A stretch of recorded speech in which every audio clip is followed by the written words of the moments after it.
Hi everyone, welcome to my channel. My name is Danielle. I'm an international lawyer and immigrant, and today I'm going to share with you guys some tips about my TN visa application. My husband and I, we are moving to US under the TN visa. He actually will hold the TN visa and I'll be under the TD visa. In today's video, we are going through the resume, which is the document, one of the most important documents you need to prepare if you want to have your TN visa approved. I like to say here, I'm not an expert on TN visas, but as an international lawyer and as an immigration professional here in Canada, I'm kind of used to this type of process, so I assume it wasn't a big deal for me, but I know it could be a big deal if this is the first time you are going to apply for a visa or for an immigration process. I hope this video helps you. If you have more questions or if you have more suggestions, if you like this kind of video here in my channel, if you want to know more about this process we are doing, please let me know. Just let in the comments and I'm going to read everything and try to answer as best as I can. I'm sure it will help you because when I was looking for some information online, I couldn't find a video like this explaining how a resume should be for an immigration process. As I told you, I'm not an expert on TN visas, but I'm an expert on immigration processes, and I've been doing this for the past decade, so I'm sure the United States is not waiting for something too far from what I'm showing you guys here in this video. And remember, your resume and all the other documents you are going to use to support your file for this application should be matching the information you can find at the Outlook Handbook, Occupational Outlook Handbook website, which is the US Department of Labor website, and it's basically where the officer will find all the information he needs to assess if your job offer is matching to your professional background and if you are a good candidate for that job and if you are a bona fide candidate and if this process attends all the requirements the government has set out to bring this kind of professional to the US. I hope you guys enjoyed this video. If you have more questions, let in the comments. If you want to see more videos about the TN visa here in my channel, please let me know. I can record it for you. This is the first video I record in English. I thought since I couldn't find any information online to support me when I was doing this, I thought that I could help lots of people with this video if I recorded this in English. Thank you so much and hope you enjoy. So I started the resume with his personal information, full name, position, current position, phone number, and email. I also want to give to the officer a summary about the candidate's profile here. What is his background, education, professional, what kind of experience he has, in what industry he's being included for his entire career, and exactly what the officer can expect to find by going through the entire resume. So I like with the summary in the first place, so we can get the officer ready for the rest of the document. In case of American processes, I like to put the educational information first, because we know that this is something pretty much the first information the officer will check, especially because he'll have other documents in the application that will show him all the educational background of that candidate. So diplomas, transcripts, or any other certifications which could be good for the process will be included in the file. So the officer could match the resume with the documents in the file with what is listed in the Occupational Outlook Handbook website. In this case, since the candidate is an IT guy, I want to put the certifications, important certifications for his field here, and I'm going to show you guys why I do that when we go through the government's website, to which the officer will be reading while analyzing all the process. After that, we go through the professional experience. Here is a little bit different from a common resumes, so you need to give the officer all the information he needs to feel comfortable in approving your visa. So it's not a common resume. right? You are not faking anything, but you have to use this document to explain to someone, sometimes don't know anything about your industry, who you are, how capable you are, how qualified you are for the job, and how this job offer in your career matches the US expectations. So here in this section, I'm going to show you guys how I do that for my processes. In this case, the candidate is working for the employer for the past a year and a half. So this is value information that we want to put in the first place. We want to give the officer the confidence he needs to approve this process. So the first thing we need to do is to show him this is a bona fide candidate. This is a true.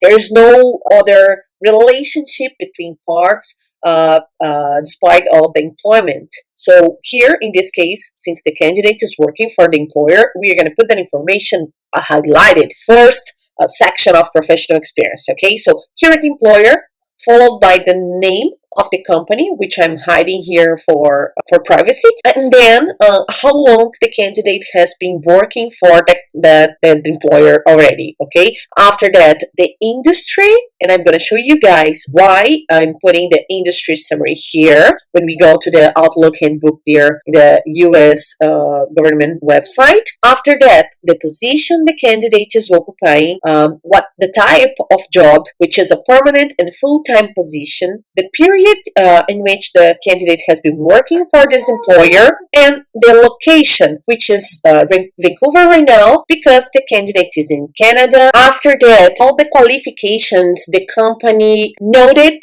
before hiring that candidate.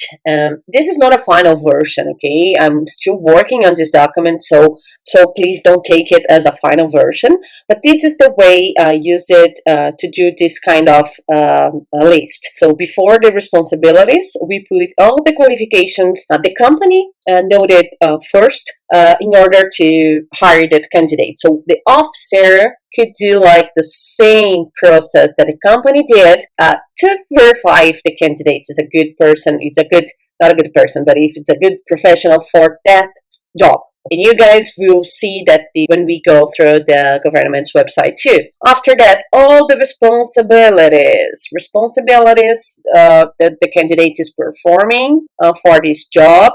This list needs to match the government's website. So it's very important that your resume shows exactly what you do, right?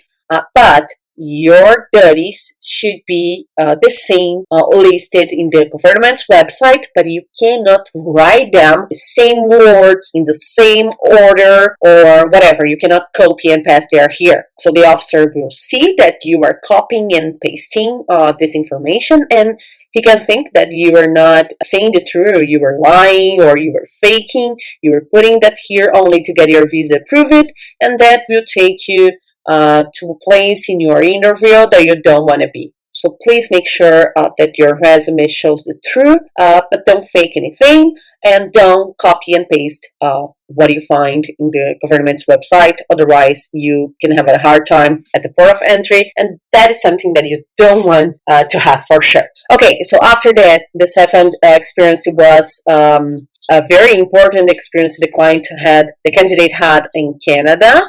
He worked for the Crown Corporation here in Canada, which is like a government body. It's a very renowned company here, and he worked there for almost 5 years in the same position he's working for the American company. So it gives to him professional background great value because the officer will see that he worked for the government, and usually they get more comfortable with this kind of experiences. So in this case, I put the company name here, and then the period the candidate worked for this company, and the rest I did the same. Industry, position, what type of job, period, from to location, expertise required for this position, and responsibilities, which are different.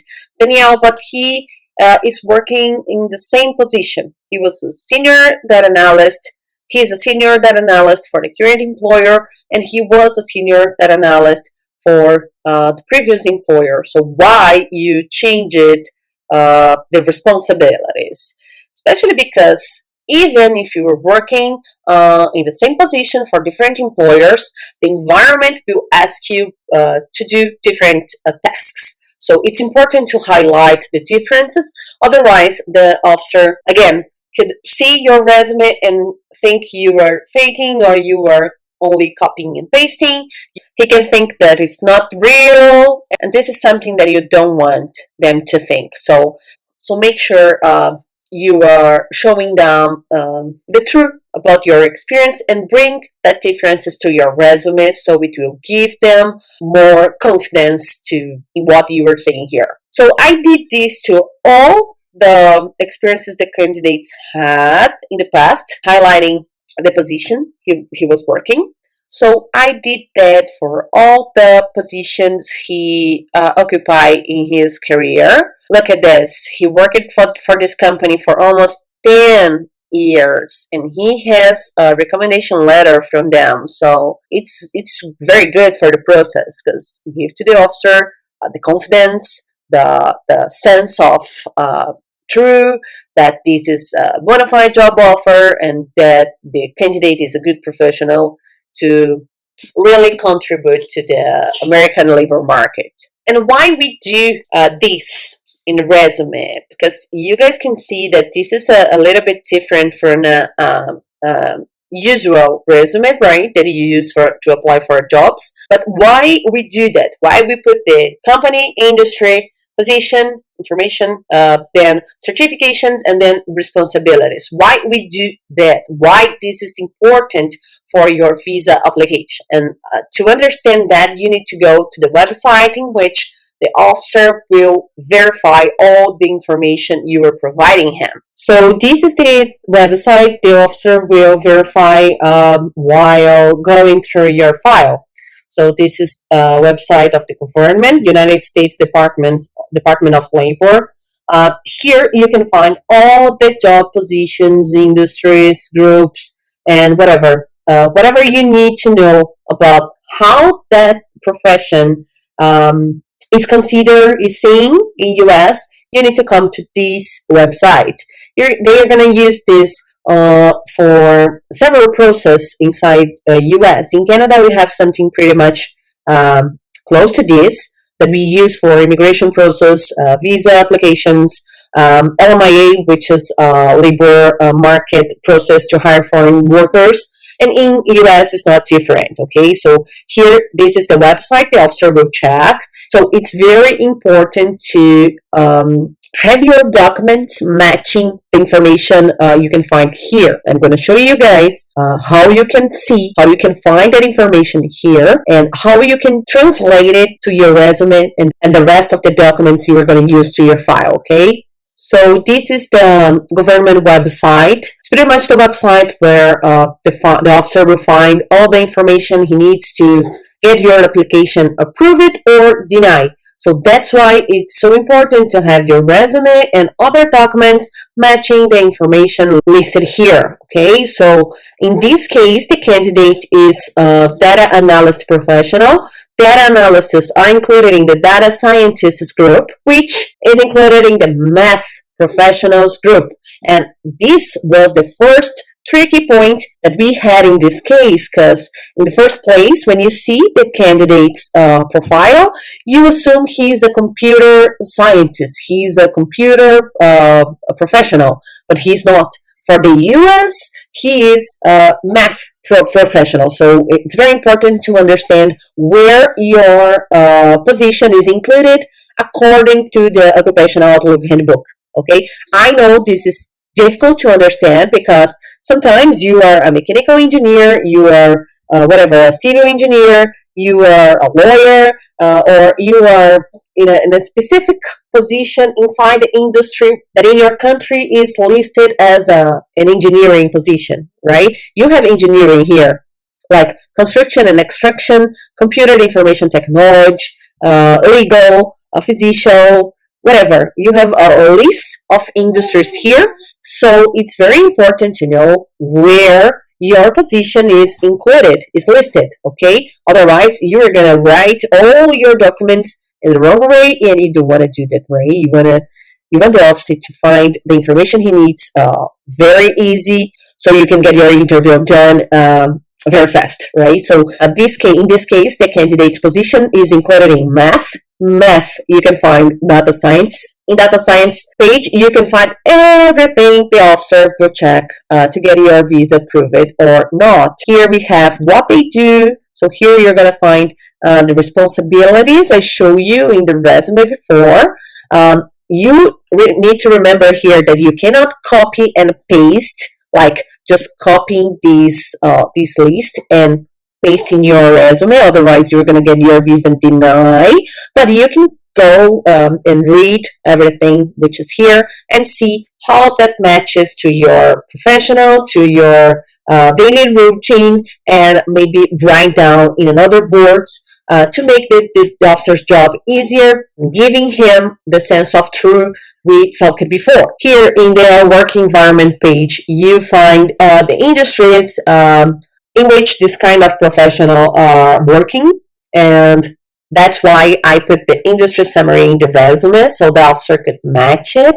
As you can see here, computer systems design and related services. The current employer of this candidate is a computer systems company. The second employer, the previous employer, which is the government body in Canada, it's an insurance career company. So when the officer sees that the industries are the same, the position is the same, the responsibilities are the same, and all the educational background is matching, he'll feel comfortable to approve this process, which is pretty much what we want. So here in how to become one, the officer will find the educational background, and he's gonna check if your educational background is matching. So here they say data scientists typically need at least a bachelor degree, but some jobs require a master's or doctoral degree. Common fields of degree include mathematics, statistics, computer science, business, and engineering. And in this case, our candidate has a bachelor degree in computer engineering and an MBA, right? So he has degree in computer business engineering, which is pretty much what they want to see in a resume of a candidate for this kind of position in US. So in this part of the website, you find the salaries applied to this kind of professional in these industries. Of course, in your offer letter, you have the salary the company is offering to you to move to US. It's important to have the salary very close to these amounts, but I don't think if you are not earning exactly what is listed here, you're going to have your visa denied, right? If you can show to the officer there is a chance of progressing, I think you'll be good. You'll be good to go. To discuss with you guys this part, because I know it gave us a lot of questions, and sometimes we think we won't be approved because of this. But I think if you can show to the officer there is a high chance of progressing in this career in US, you probably will be good to go. Job outlook, I don't think they're going to check this, right? But we don't know. We never know. The officer can do whatever he wants. But what you need to know is the resume should be matching, but with different words, what is listed in this website. Because this is the place where the officer will check all the information regarding your job offer, your resume, your educational documents, and it's where he will base his decision of approving or denying. I hope this video may help you guys in your process, in your application.